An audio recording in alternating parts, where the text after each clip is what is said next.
जय श्री राधे दोस्तों, केपी की वाणी चैनल में आपका स्वागत है। माता रानी का आशीर्वाद पाने हेतु कमेंट में जय माता दी अवश्य लिखे। वहीं अगर आप महाकाल के भक्त हैं, कमेंट में हर हर महादेव अवश्य लिखे। यकीन जानिए, माता रानी संग महादेव की कृपा आप पर और आपके पूरे परिवार पर अवश्य बरसेंगी। आप सपरिवार स्वस्थ एवं सुखी रहेंगे। साथ ही आपकी सभी मनोकामनाएं यथाशीघ्र अवश्य ही पूर्ण हो जाएंगी। दोस्तों, जैसा कि आप सबको ज्ञात है कि हम लोग नव वर्ष से महज कुछ कदम दूर हैं, तो आप सभी को साल 2024 की ढेर सारी शुभकामनाएं। माँ भगवती की कृपा से साल 2024 में आपकी जो भी सकारात्मक इच्छाएं हो वो अवश्य ही पूर्ण हो। यह शुभकामनाएं पूरी टीम की तरफ से है। आपके और आपके पूरे परिवार के लिए आप स्वस्थ रहें और सुखी रहें। इन्हीं शुभकामनाओं के साथ आज की वीडियो की शुरुआत करते हैं। तो जैसा कि आपने थंबनेल में देखा है, इससे पहले मैं आपको यह स्पष्ट कर देता हूँ कि जो भी जानकारी आपको केपी की वाणी के जरिए से दी जाती है पूरी तरह से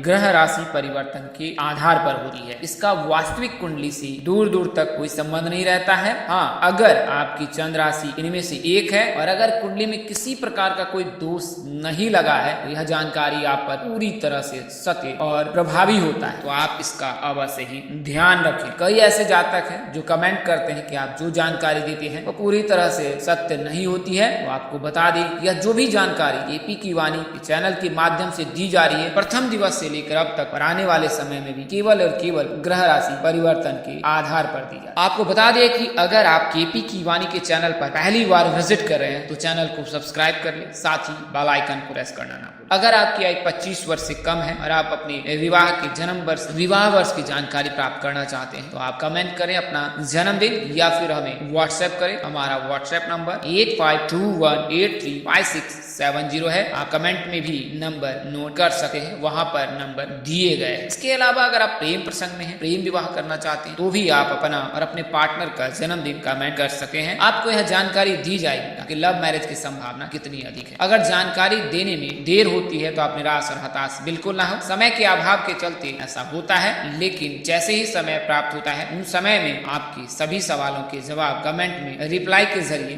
दिए जाते हैं। तो आप संपर्क कर सकते हैं 8521835670। तो इस वीडियो में मैंने आपको 12 फरवरी तक के बारे में बताया है, शुक्र के गोचर के बारे में बताया है, 25 दिनों की जानकारी दी है 5 राशि वालों। तो यह वीडियो जो है पूरी तरह से शुक्र की राशि परिवर्तन पर आधारित है। शुक्र राशि परिवर्तन करते हैं और जब शुक्र राशि परिवर्तन करते हैं तो कुल मिलाकर 25 दिनों तक एक राशि में रहते हैं और तत्पश्चात दूसरी राशि में प्रवेश कर जाते हैं। तो शुक्र का जो गोचर है वो एक राशि में तकरीबन 25 से 27 दिनों तक रहता है, कभी कभी 23 दिनों तक रहते हैं। तो शुक्र जो है हर महीने सामान्यतः राशि परिवर्तन कर देते हैं। तो इस वीडियो में आपको शुक्र के राशि परिवर्तन से 12 फरवरी तक जिन जातकों की सगाई के योग बनेंगे और शिवरात्रि तक उनके सगाई शादी के योग हैं उसकी जानकारी दूंगा। उससे पहले आपको बता दूं कि अगर आपकी शादी में अड़चने आ रही है, शादी तय होने के बाद टूट जा रही है, किसी न किसी वजह से व्यवधान आ रहा है, आप परेशान है, आपके घर वाले परेशान है, आपके रिश्तेदार परेशान है, बात कहीं बन नहीं पा रही है, आपने अब तक ज्योतिषों से सलाह भी ली है और अब तक आपको स्पष्ट जानकारी नहीं मिल पाई है या आपको फायदा या लाभ नहीं हुआ है, तो अब आप एक बार केपी की वाणी से संपर्क कर सकते हैं। अपने विवाह की संबंधित सभी प्रकार की जानकारी आपको A to Z कर सकें। इसमें आपको आपकी शादी कब होगी, कहाँ होगी, कैसे होगी, किससे होगी, किस दिशा में होगी, कितनी दूरी पर होगी, किस नाम से होगी, किस राशि से करनी चाहिए, जीवन साथी का रंग रूप स्वरूप स्वभाव और उनका करियर कैसा होगा, आपका करियर कैसा होगा। अगर आप लव मैरिज करना चाहते हैं तो माता पिता की सहमति मिलेगी कि नहीं मिलेगी, ससुराल में घर द्वार कैसा रहेगा, सास ससुर का स्वभाव कैसा होगा, पति कितना पढ़ा लिखा होगा, पत्नी कितनी पढ़ी लिखी होगी, ये तमाम तरह की जानकारी अब आप केपी की वाणी से प्राप्त कर सकते हैं और इसके लिए मामूली शुल्क ली जाती है जिसे आप मेहनताना समझ सकते। इसके अलावा अगर आप कुंडली विश्लेषण कराना चाहते हैं, आपकी विवाह हेतु कुंडली मिलान कराना चाहते हैं तो भी आप संपर्क कर सकते हैं। मामूली शुल्क पर आपको पूरी जानकारी दी जाए। आज से मैं एक नए सेगमेंट की शुरुआत कर रहा हूँ। इसमें आपको वीडियो के माध्यम से नक्षत्र में जन्म लेने वाले जातकों की जानकारी दूंगा। सर्वप्रथम इसमें महिलाओं के बारे में बताऊंगा और फिर तत्पश्चात आने वाले वीडियो में फिर पुरुषों के बारे में बताऊंगा। तो इसी कड़ी में आज मैं आपको रेवती नक्षत्र में जन्म लेने वाली महिलाओं की जानकारी देता हूँ और तत्पश्चात आपको विवाह की जानकारी दूंगा। तो रेवती नक्षत्र में जन्म लेने वाली महिलाएं स्वभाव से दबंग होती हैं। ये अपनी चीजें सहित सभी को नियंत्रित करने की कोशिश करती है। आसान शब्दों में कहें तो ये अपनी बात मनाने वाली होती है। ये किसी के नियंत्रण में नहीं रहती है। इस स्वभाव के कारण इन्हें लोग कम पसंद करते हैं। ये महिलाएं अपने व्यक्तिगत और व्यावसायिक जीवन में अपने द्वारा दिए गए निर्णयों के जरिए लोगों को प्रभावित करती है। ये आध्यात्मिक होती है और केवल ईश्वर से ही डरती है। कभी कभी ये अंधविश्वास में भी विश्वास रखती है, धार्मिक अनुष्ठानों, प्रथाओं, रीति रिवाजों का पालन करती है। ऐसा करने से ये खुद को बेहतर महसूस करती है। इनमें इच्छा शक्ति बहुत दृढ़ होती है, नई ऊंचाइयों तक पहुंचने में इन्हें बहुत मदद करता है। ये महिलाएं रिस्क लेने से भी नहीं डरती है, इस कारण इन्हें जीवन में तरक्की मिलती है। बात करें कैरियर की, तो अगर आपका जन्म रेवती नक्षत्र में है तो गणित और कला में आप बेहतर करेंगे। ऐसे क्षेत्र का आप चयन करें जिसमें आप बेहतर कर सके। आप एयर होस्टेस या सिविल सर्विसेज में बेहतर कर सकती हैं, तो इस क्षेत्र में आप जा सकती हैं। रेवती नक्षत्र में बृहस्पति जैसे मजबूत ग्रह महिलाओं को जनसंपर्क कार्य में शामिल होने या राजनीति के रूप में योग्यता का आशीर्वाद भी देता है, यानी कि आप राजनीतिक क्षेत्र में भी बेहतर कर सकते। 27 से 38 साल की उम्र में जो है इनका कैरियर बेहतर रहता है। अब बात करें कि स्वास्थ्य का, अगर आपका जन्म रेवती नक्षत्र में हुआ है तो आपको पेट, पैर और कान में कोई परेशानी हो सकती है। मानसिक टेंशन भी आपके साथ बनी रह सकती है। पेट से संबंधित परेशानी, पैर से संबंधित परेशानी या कान से संबंधित परेशानी आपको हो सकती है और अकारण ही आप मानसिक चिंता यानी कि मानसिक तनाव का शिकार हो सकती हैं, तो इसका अवश्य ही ख्याल रखें। तो आज के इस वीडियो मैंने आपको रेवती नक्षत्र की जानकारी दी है। अगले वीडियो फिर अन्य नक्षत्र की जानकारी दूंगा और इसमें प्रथम महिलाओं के बारे में बताऊंगा और फिर उसके पश्चात पुरुषों के बारे में बताऊंगा। तो हमारे साथ बने रहें। आपका जन्म किस नक्षत्र में हुआ है आप कमेंट करें या फिर हमें व्हाट्सएप करें। आपको आपके स्वभाव, कैरियर और आपके स्वास्थ्य की जानकारी निःशुल्क मिल जाएगी। आइए वीडियो में आगे बढ़ते हैं। तो जैसा कि आपने अभी वर्तमान समय में मैंने आपको बताया कि धनु का शुक्र राशि में गोचर होगा और वर्तमान समय में जो है शुक्र यानी कि साल 2024 में जब प्रथम जनवरी से जो है नववर्ष का प्रारंभ होगा तो उस समय शुक्र जो है वृश्चिक राशि में रहेंगे और तब उस समय में खरमास भी चल रहा है। तो 15 जनवरी तक खरमास है और 16 जनवरी से फिर विवाह मुहूर्त होगा और इसके 2 दिन के पश्चात ही 18 जनवरी को जो है शुक्र धनु राशि में प्रवेश कर जाएंगे और धनु राशि में प्रवेश करने के पश्चात ये कुल मिलाकर 25 दिनों तक धनु राशि में ही रहेंगे। तो 18 जनवरी से लेकर 12 फरवरी के मध्य तक जो है ये 12 फरवरी तक ये धनु राशि में रहेंगे और तत्पश्चात धनु राशि से निकल कर फिर ये कुंभ राशि में प्रवेश कर जाएंगे। तो जब शुक्र राशि परिवर्तन करते हैं और जिस भाव में जाते हैं तो उस भाव के जातक के लिए शुभ योग बनाता है। इसके अलावा उस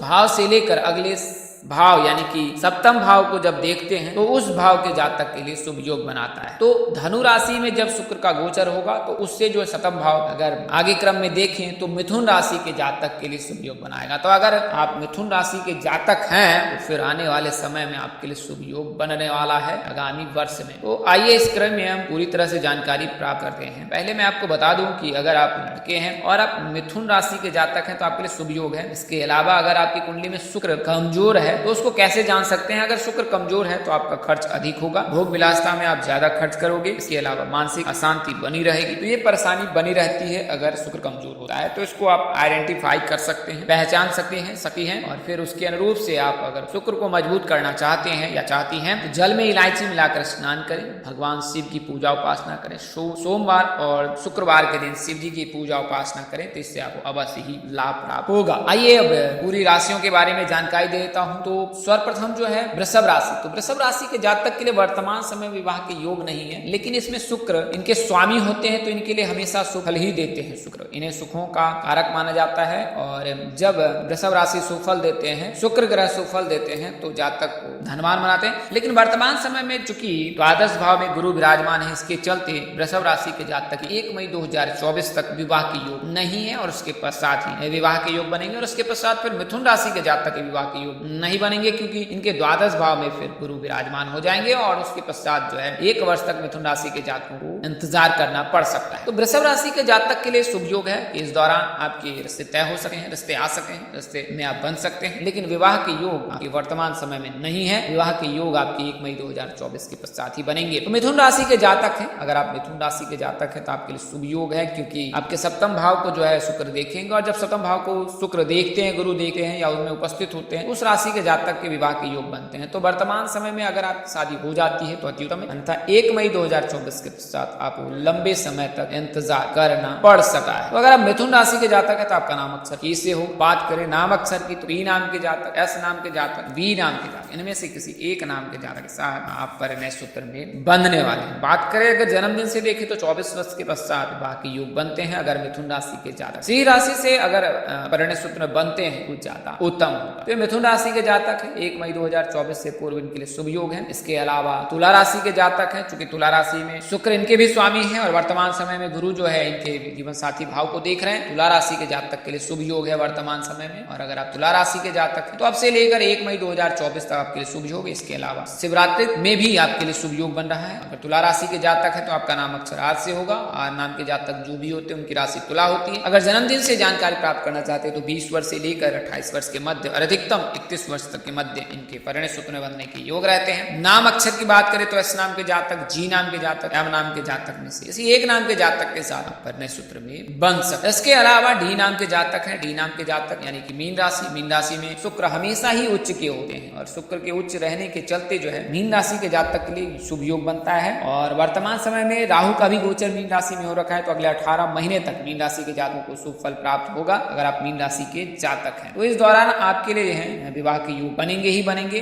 और इस दौरान आप परिणय सूत्र में बन सकें। बात करें नाम अक्षर की तो एस नाम के जातक, जी नाम के जातक, वी नाम के जातक में से किसी एक नाम के जातक के साथ परिणय सूत्र में बंधने वाले हैं। हालांकि अगर विवाह मेष राशि से हो तो ज्यादा बेहतर होगा। बात करें विवाह उम्र की तो 21 वर्ष से लेकर 32 वर्ष के मध्य मीन राशि के जातक के विवाह के योग रहते हैं। तो ये तो 4 राशियां मैंने आपको बताई हैं। के अलावा धनु राशि के जातक, धनु राशि के जातक के लिए शुभ योग है वर्तमान समय में भी और आने वाले समय में भी, क्योंकि इस राशि के जातक अब 7.5 से मुक्त हो चुके हैं। इनके राशि स्वामी गुरु हैं, आराध्य भगवान श्री विष्णु जी हैं। तो इन पर गुरु और शुक्र दोनों की ही कृपा बरसती है अगर आप धनु राशि के जातक हैं। उत्तर और पूर्व दिशा में मेष राशि के जातक, मीन राशि के जातक, कन्या राशि के जातक, तुला राशि के जातक इनके लिए विवाह योग्य होते हैं। तो इनसे अगर आप परिणय सूत्र में बनते हैं ये शुभ योग है। अगर किसी प्रकार की त्रुटि रह गई हो जानकारी देने में तो आपसे क्षमा प्रार्थी हूँ। आपको इस वीडियो में मैंने जो राशियों के बारे में बताया उसके नाम मैं बता देता हूँ। वृषभ राशि के जातक, मिथुन राशि के जातक, तुला राशि के जातक, धनु राशि के जातक और मीन राशि के जातक। अन्य राशियों की जानकारी अन्य वीडियो में उपलब्ध की जाएगी। आज के लिए इतना ही, अगले वीडियो में फिर मिलेंगे। तब तक के लिए मुझे इजाजत दें। आप जहाँ रहे मस्त रहे, स्वस्थ रहे, व्यस्त रहे। माता रानी का असीम कृपा पर बरसती रहे। परमपिता परमेश्वर आपको सद्बुद्धि, सत्मार्ग और आगे बढ़ने की शक्ति दे। नमस्कार, जय श्री राधे, जय श्री कृष्ण,